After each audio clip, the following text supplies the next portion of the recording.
Okay, listen. I don't have any wise words of wisdom. I am an improv comedian at heart. So what I'm going to do is a Q&A. But we're going to do it a little different. I could come up here and impart all sorts of wise knowledge and blah, blah, blah. But I want to hear from the girls because that's what this organization is about, right? I want to hear from the girls. I want to know what you want to know about the business, about my experience as a writer. And I think that is the best way that I can get my message across to you guys here tonight. So just raise your hand. I'm going to come to you. Lola first. I told you she's a problem in a good way. What is your writing I'm process? gonna try my thing while you're here. What is my writing process? Now, for TV or for anything? That's a good question. Yeah. Okay, well, I'll tell you everything. No worries. Okay. So my writing process for television is I hire a bunch of amazing black women and we get in a room together and write as a group.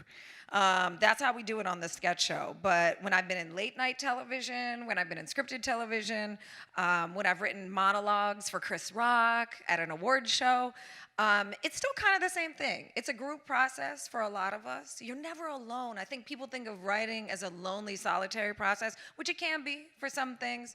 But at the end of the day, the thing I've found most useful is to surround myself with other amazing writers, and you build your ideas together. And then you can go off and write them, but you build together. So I think it's important to find that tribe, and the girls that you're working with in this program and people that you'll meet in your life will be the key to that. Yeah. All right, who's next? Right over here. Here we go. I don't know how much time I have to do this, but somebody will grab the mic from me. Why did you use humor to talk about more serious issues? Why do I? Or why don't I? Why do you? Why do I? Why do I use humor to talk about more serious issues? Yeah, I did that a lot in late night because I think humor is the best way to bring people together. I think that if everybody can laugh together, then they have common ground, right?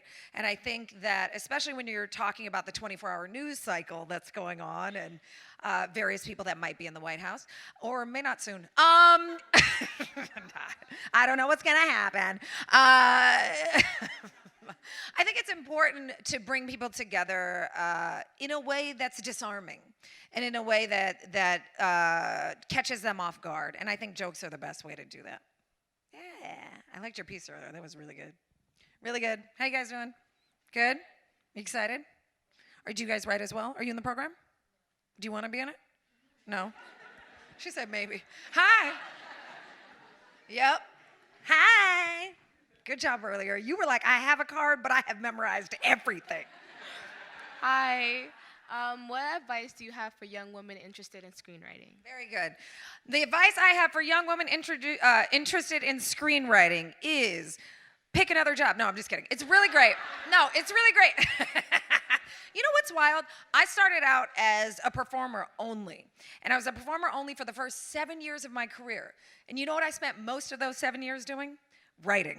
Because I was not acting. So I was writing a one-woman show. I was writing sketches and shooting them for YouTube. And I didn't think about it as a profession. Because I grew up doing sketch and improvisational comedy, I just didn't see a path for me. And I had never seen the people that you guys are seeing in front of you, these women who are writing as their careers and who are making such an impact with their words. And what I learned was there is nothing more powerful than a woman who writes. And so my advice is just to embrace what you're writing, find what you're passionate about. Don't try to write something because somebody tells you they think you should write it.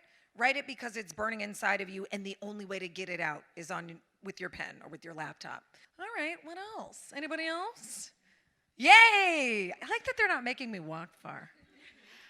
What do you know now that you wish you had known as a teen? Ooh, that's good. One, that writing is a job you can get paid for. I grew up in a trailer park in Iowa. I thought all the thing you could do was just be, I don't know, like a garbage man, which was fine, was a good job. But so I didn't know writing was a job. It's true. Didn't know writing was a job. And I didn't know, what didn't I know? What else didn't I know? I think that I had anything to offer. And I know that sounds sad, but I think we have to convince ourselves that what we have to write is something that people would want to read, right? And I think that everyone's story is valuable in its own way. And even if it's valuable in that people have the same exact story. You know, I think these days it's unique stories are very valued, but truly everyone's story is unique, but it also has universal elements.